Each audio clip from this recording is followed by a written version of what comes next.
Hey there mga my loves, Virgo! Thank you so much for always staying here with me in this channel po. So bago natin simulan ng reading na to mga babes, reminders na hindi to for everybody. So just pick up the messages na para sa'yo, sa tingin mo na para sa'yo. And of course, syempre kung feel mo, no, you feel so connected into the reading, then this reading might be really for you. Yan, no, meant to hear mo ibig sabihin. So yan mga babes, no, if you do not know pa rin, no, meron tayong new channel ang all about Taurus. So, ang link niyan ay nasa description box, okay? Kung kayo ay dealing with Taurus or kahit hindi, pero may Taurus kayo in your natal chart, yan, no? Check that out kasi maaaring makaresonate rin kayo sa readings doon. Yan, no? Ang language dun sa channel na yon is in English language. Okay, so let's go ahead and let's check the messages for you, Virgo. So, let's see. Wala tayong gender dito at timeless din ito. Okay. Spirits and angel guides, Archangel Michael, can you please show me messages for my Virgo people, please? This is for Virgo. What are the things you need to know? For a while, ayusin ko lang yung camera mga babes na dumilim. Hindi ko makikita, no, kung lumabo na ba ito or what. Ayan, wait lang.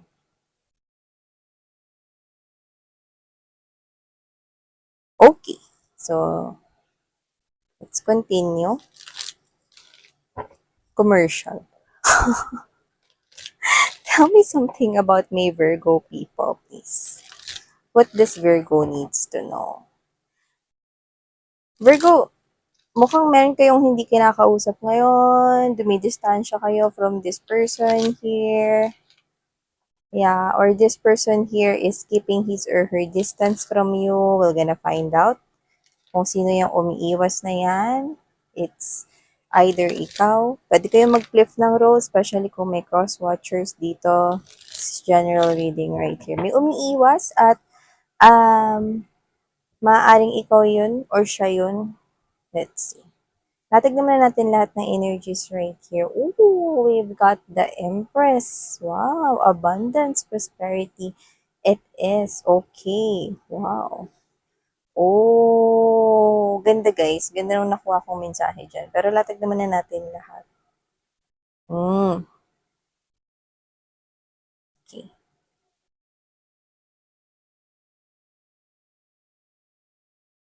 Oh,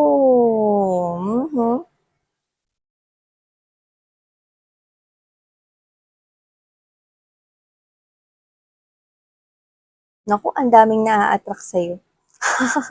Kasi ikaw kasi yung empress dun, no? You're embodying that empress energy right here. So maybe you're feeling abundant, you're feeling blessed right now. Doesn't have to be extravagant agad, no? Doesn't have to be na mayaman agad or what, no? But this is you, unti-unti mo nang nararanasan yung kasaganaan, kagaanan ng buhay, no? This is you, no? Nagsisimula na ritong magsulputan, no? Yung mga kagrab-grab or mga ka mga ang Tagalog ng grab, mga babes, no?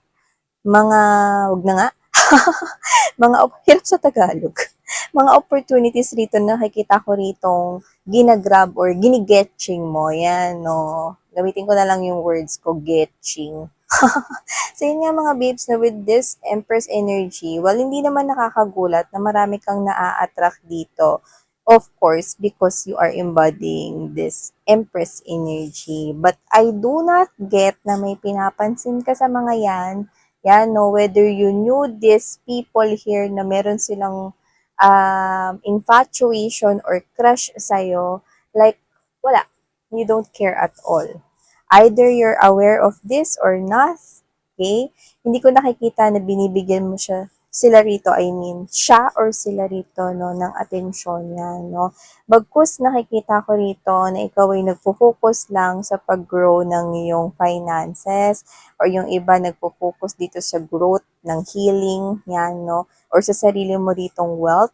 Yan, no, sa personal mong buhay na walang kinalaman sa kanila, no. At saka kasi, nakikita ko dito, hindi mo din naman makikita yung energy mo sa kanila kasi hindi nagmamatch. Mm-mm. So, nakikita ko rito that aside from these new people here, no, na na-attract sa'yo rito, ang dami, no?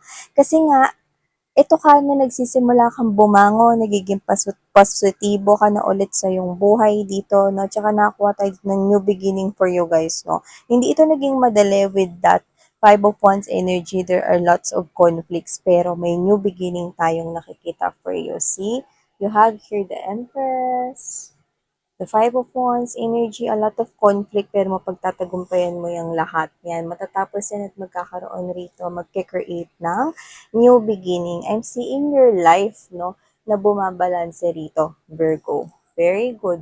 So, this is you, no, na maaaring dumidistansya ka, no, sa mga energies dito na ayaw mo rito na patuloyin sa buhay mo kasi hindi nagmamatch yung energy mo sa kanila. Hindi lang ito usapang romantic love and relationship, no? Kahit sino. Basta hindi mo feel, ikaw to na, ba't ko pa tutuloyin sa life ko, eh, hindi ko nga sila feel. Parang ako to, ba't ako magdi-deal sa kanila, eh, they're giving me dramas, yan, no? If hindi mo nakikita yung sarili mo na kumukonek sa kanila, hindi ka talaga kumukonek. Very good, no? Kasi hindi mo ba alam na sa ginagawa mo na yan, mini-maintain at pinoprotektahan mo rin ang sarili mong energy.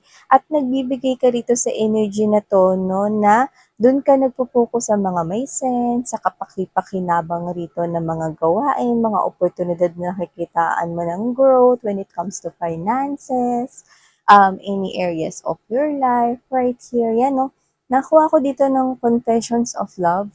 Mhm. Coming from, puwedeng, yeah, may age gap rito na younger than you, pero nakikita ko rito mga babes na wala lang. Like, literal na isa itong excited, 'no, na pag-confess ng love for you na parang, "Uy Virgo, alam mo crush kita," or "Virgo, like kita," 'yan, 'no. Puwede bang manligaw? Yung mga ganyan, yung mga parang pang-young vibe, pang-teenager vibe. So, maaaring may nagkaka-crush or magkaka-crush sa inyo rito, 'no. Yan, na pwedeng mas bata sa inyo or what. Hindi pa nagma-match talaga yung energy nila sa inyo kasi yung energy ninyo is you are the Empress. Yan, no? Yung iba, LGBTQs, mga babes, so nakikita ko rito na meron nagkakagusto sa inyo, same gender ninyo. Yan, no? Doesn't have to be applicable to everybody. Binanggit ko kasi nakita ko yun dito. So whatever the case may be, I'm seeing someone here. I don't know if you are on the public eye or that person is in the public eye, or doesn't have to be, pero pwedeng marami siyang followers, friends, or meron siyang social media kung saan marami rito nakakita ng mga posts niya, stories niya, or baka may YouTube channel din siya. Either ikaw yun or siya. Yan, no? So, meron din siyang mga admirer sa paligid niya, pero ikaw yung gusto niya. Yung nakukuha ko dito. Yan, no? Parang para sa kanya, ito yung taong to yung gusto ko. Wala akong pakialam, no, sa mga nakapaligid sa akin, yan, no. Strongly, I'm getting that, LGBTQs. Okay, so yan mga babes, yan. Basta, nakikita ko dito, Virgo, na kayo yung Empress dyan. Like, you're standing out from the crowd, everybody wants to compete for your attention, pero wala talaga nagmamatch na energy. Kahit etong same gender na may gusto sa inyo. Yan. Okay? Just take how this resonates. But definitely may tagumpay pagdating sa larangan ng kaperahan, larangan ng trabaho, larangan ng business, larangan ng career, larangan ng job, larangan ng money flow, at kung ano-ano pang finances, pentacles related energies. May new beginning tayong nakukuha dyan. So, yun na nakikita ko rito, no? At alam mo, di ba kanina nakuha natin yun, mga mahal? No, yung may iniiwasan kayo. Yan, no? Iniiwasan nyo yung mga energies na gustong pumasok sa buhay ninyo kapag hindi sila nagmamatch sa inyo. Pero meron ditong bukod tangi. With the judgment right here together with this Knight of Wands energy, this is the energy right here mga babes, no, na nakikita kong magkakaroon rito ng pag-uusap or pagkikita sa pagitan mo at ng Knight of Wands na yan. So, kung sino man yan, sa tingin ko, siya yung iniiwasan mo rito, no? And hoping na sana hindi mo na siya makita ever. Nagsistand out ang kanyang energy sapagkat this is someone here who is part of your nakaraan. So, kung sino man siya, gusto niya ritong i-resurrect at i-revive, i-CPR, buhayin ang inyong connection. Pero hindi ko siya nakikitang nagbabago. At alam kong alam mo yan dahil ang Empress energy ay nagtataglay ng very intuitive na characteristics personality na tinataglay ng isang Queen of Cups energy, 'di ba? Ang Empress ay kinokompose ng lahat ng reynang courtyard sa tarot. So whatever the case may be, that Empress is very intuitive, and I think ramdam mo na hindi mo talaga dapat na pagtuunan pa ng pansin, at kahit na lingunin pa, no, at tingnan, no, sa gilid ng iyong eyeballs ang taong ito. Ay, taray, no, kahit tingnan siya sa gilid, no, ng mata mo, like, ayaw mong gawin. So, parang this person do not deserve your 0.0001 millisecond na paglingon mo sa kanya, because you are the Empress. At ang magmamatch lamang sa iyo ay ang Emperor. So nakikita ko dito mga babes na hanggat hindi mo pa nakikita ang iyong perfect match, ang iyong divine counterpart, ay hindi ka rin mag-give in at hindi mo rin mga babes, no, mararamdaman ang mag-invest sa kahit na sino kung hindi lang din naman siya isang emperor. Tama, dahil ang partner at ang divine counterpart ng Empress ay walang iba kundi ang emperor. Super matchy-matchy, no, ang energy na yan. So ngayon, hindi ko pa nakikita na natagpuan at paparating na ang emperor mo dito, no. Yan. Merong darating. Actually, ang daming kumukunik sa'yo, no? Pero may nakikita ko rito paparating, no? Na nagtataglay ng isang Queen of Coins energy or Queen of Pentacles energy for you, Virgo, no?